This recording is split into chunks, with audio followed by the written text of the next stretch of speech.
And welcome back after the break. آپ دیکھ رہے ہیں پہچان اور یہاں ہم گفتگو کر رہے ہیں ملاحت ایوان سے ہو از دا فاؤنڈر پریزیڈنٹ آف تہذیب فاؤنڈیشن. بہت ہی نفیس گفتگو ہے بیکاز یہاں بات کی جا رہی ہے موسیقی سے اور موسیقی کے چاہنے والوں سے. تھوڑی اس کی ٹیکنیکلٹیز میں بھی ہم گئے کہ as state as a society ہم کتنے انسینسٹیو ہوتے چلے جا رہے ہیں. لیکن جب بھی آئی تھنک کہ کوئی بہت ہی بے حس انسان ہوگا کہ وہ ایک اچھی موسیقی سنے اور اس سے محظوظ نہ ہو یا وہ اس کے دل پہ اثر نہ کرے. تو واقعی آپ کو بھی وقت نکالنا ہے اپنے بارے میں, اپنے ارد گرد کے ماحول کو تھوڑا سوچنے کے لیے. Even for innovative solutions you need to give yourself some rest. Malahat, آپ سے پوچھوں گی وٹ کائنڈ آف میوزک آپ کا فیوریٹ کیا ہے, دا جانرا؟ مجھے کلاسیکلی بہت پسند ہے, اور جو آرٹسٹ جو میں بہت جس کو سنتی ہوں وہ روشن آرا بیگم ہے. مجھے ان کی آواز اور جو ان کا جس طرح سے وہ خیال گاتی تھی مجھے بہت پسند ہے. اور جو ہمارے فتح علی خان صاحب ہیں پٹیالہ والے, ان کو بھی میں بہت شوق سے سنتی ہوں. لیکن اس کا مطلب نہیں کہ غزل نہیں سنتی, وہ بھی سنتی ہوں. اور یقین کریں کہ ہم لوگ کلاسیکل میوزک کی ترویج کے لیے کام کریں, مگر مجھے لگتا ہے کہ پاکستان میں غزل بھی جو ہے نا وہ بھی کافی حد تک انڈینجرڈ اسپیشی بننے والی ہے. اچھا, جب ہم ساز کی بات کرتے ہیں, راگ کی بات کرتے ہیں, جو روح ہے کلاسیکل موسیقی کی, تو اس کے بارے میں کہتے ہیں کہ اس کو پھر بھی انٹرنیشنل اپریسیشن جو کہتے ہیں نا, ایک گلوبل اپیل اس کی بن جاتی ہے. Ghazal, by I agree with you, is becoming an endangered species because ہم وہ نفیس زبان کے اب عادی نہیں رہے. And ghazal is all about the خیال, the words and the lyrics. Music wise اس میں کوئی ایسی چیز نہیں ہوتی جو کسی سننے والے کو جس کو زبان سمجھ نہ آتی ہو اپنی طرف ایک دم کھینچے, راغب کرے. تو ہاؤ ڈو یو فیل کہ this is a very practical challenge that we have before us, اس کو کیسے عبور کیا جائے؟ دیکھیں, میں تو لوگوں سے ملتی ہوں اور لوگ کہتے ہیں کہ جی ہمیں پکا گانا سمجھ نہیں آتا ہے, کلاسیکل گانا سمجھ نہیں آتا. اس طرح مجھے بڑی حیرانی ہوتی ہے. آپ کوئی کوزین ٹرائی کرتے ہو, جاپنیز کوزین ہے, ایک دفعہ کھاتے ہو آپ کو سمجھ میں نہیں آتی, دوسری دفعہ کھاتے ہو آپ کو اپیل کرتی ہے. کلاسیکل میوزک بھی بالکل ویسا ہی ہے. آپ ایک دفعہ اپنی گاڑی میں کوئی چیز لگا لیں, آپ سنیں گے, ہو سکتا ہے اتنا پیلیٹیبل نہ ہو, دوسری دفعہ تیسری دفعہ you will develop a taste for it, it grows on you, it definitely does. اور اتنا سرین ہے میوزک یہ, اتنی آپ کو, اب آج کل لوگ میڈیٹیشن میں بہت آ گئے ہیں بیکاز ظاہری بات ہے ڈسٹربنسز ہیں, معاشرہ بھی ایک خاص قسم کی فرسٹریشن ہے.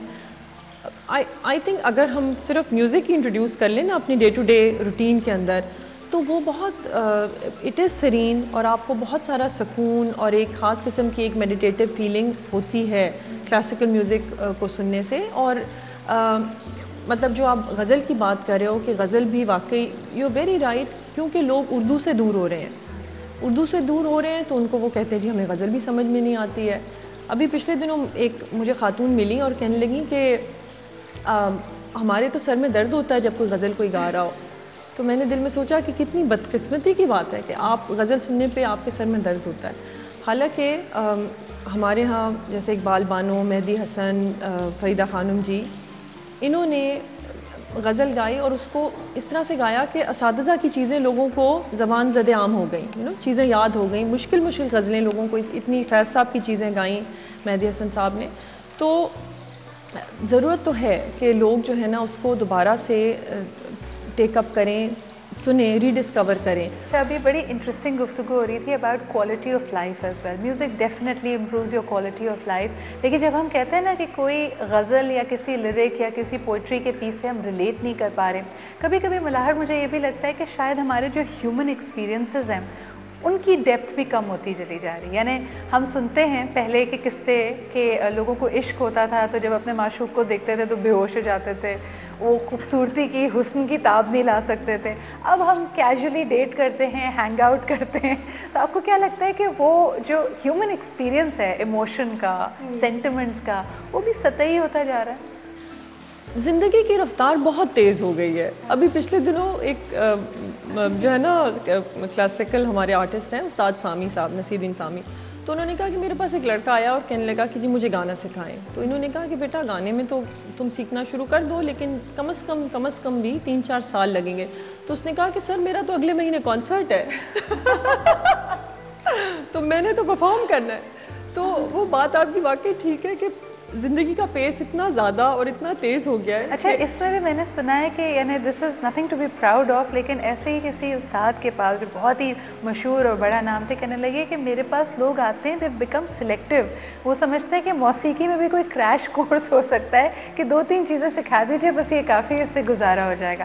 جب آپ اپنے سینٹیمنٹ میں, جب آپ اپنے کمٹمنٹ میں اتنے ہلکے ہوں گے اور آپ کا وہ پیشن ہی نہیں ہے, تو اوبویسلی آپ پھر وہ جو ٹیلنٹ کی یا اپنے جو بھی آپ کا آرٹ ہے اس کی اس معراج پہ بھی نہیں پہنچ سکتا. بالکل بالکل. یہ چیزیں دیکھیں, کوئی بھی پیشن ہو وہ وقت بھی مانگتا ہے, وہ انویسٹمنٹ مانگتا ہے, وہ انرجی مانگتا ہے, وہ کمٹمنٹ مانگتا ہے, کچھ بھی, بی اٹ اینی تھنگ. اگر آپ نے یقین کریں پوٹری بھی بنانی ہے نا, تو سب چیزیں کلمنیٹ ہوتی ہیں تو ایک اچھا آرٹ بنتا ہے, ایک آرٹ فارم. وہ تو یہ کہنا واقعی کہ میں کرسری نالج کے ساتھ اور تھوڑی سی کمٹمنٹ ہو, ہماری ٹو بی آنیسٹ جو تھوڑی سی نوجوان نسل ہے نا, وہ اس طرح سے سہل پسند ہو گئی ہے کہ جلدی جلدی چیزیں آ جائیں, اوور نائٹ سکسیس مل جائے, اوور نائٹ ہمیں پیسہ مل جائے.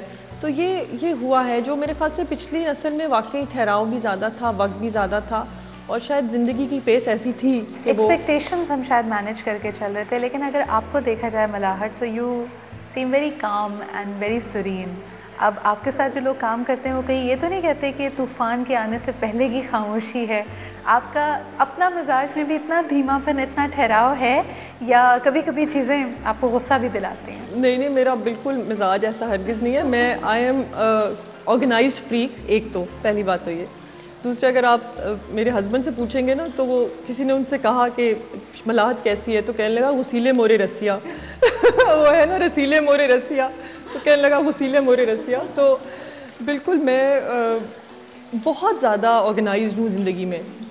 آئی like to have day to day میں بھی, چیزوں میں بھی نا, میں بہت زیادہ چاہتی ہوں کہ چیزیں آرگنائزڈ ہوں. اور اسپونٹینیس تو از ڈفرینٹ, بٹ جیسے ہوتا ہے نا کہ لوگ پوری زندگی گزارے ہوتے ہیں کسی پروٹوکول کے بغیر, تو وہ میں ایسے نہیں کرتی ہوں. میں چیزیں پلان کرتی ہوں. اور ہمارا دیکھیں جو تہذیب بھی ہے, آپ کو پتہ ہے ایک ایونٹ کے لیے بھی, اب آپ یہ پروگرام ریکارڈ کر رہے ہو, پلاننگ ہوتی ہے, ساتھ آپ بیٹھتے ہو, ڈسکس کرتے ہو, کچھ ریڈنگ کرتے ہو, کوآرڈینیٹ کرتے ہو نا, تو تبھی سکسیزفل ہوتا ہے. تو اسی طرح سے ہم تہذیب کا بھی جو بھی کام ہے, پہلے ہم بیٹھ جاتے ہیں, ایک اوور آل اسٹوری بورڈ بنا لیتے ہیں, ہم نے کیا کرنا ہے, کس آرٹسٹ کو کانٹیکٹ کرنا ہے. پاکستان میں چیزیں ویسے تو لاسٹ منٹزم بہت زیادہ ہے, lastminute.com, 11thhour.com, اس پہ بھی بات کرنی ہے. مجھے بار بار اشارہ کیا جا رہا ہے لاسٹ منٹ, ہمیں بریک بھی لینا پڑے گا. ایک چھوٹا سا بریک لیتے ہیں, بریک کے بعد واپس آئیں گے, ٹپس لیں گے ملاحت سے, how to lead an organize life. اور سب سے بڑھ کر یہ کہ لائف کبھی کبھار آپ کی طرف ایک کرو بال بھی پھینکتی ہے. اگر چیزیں آپ کی پلاننگ سے, آپ کی آرگنائزیشن سے باہر نکل جائیں, تب ہمیں کیسے ریئیکٹ کرنا چاہیے. All that and more in today's talk. Stay with us.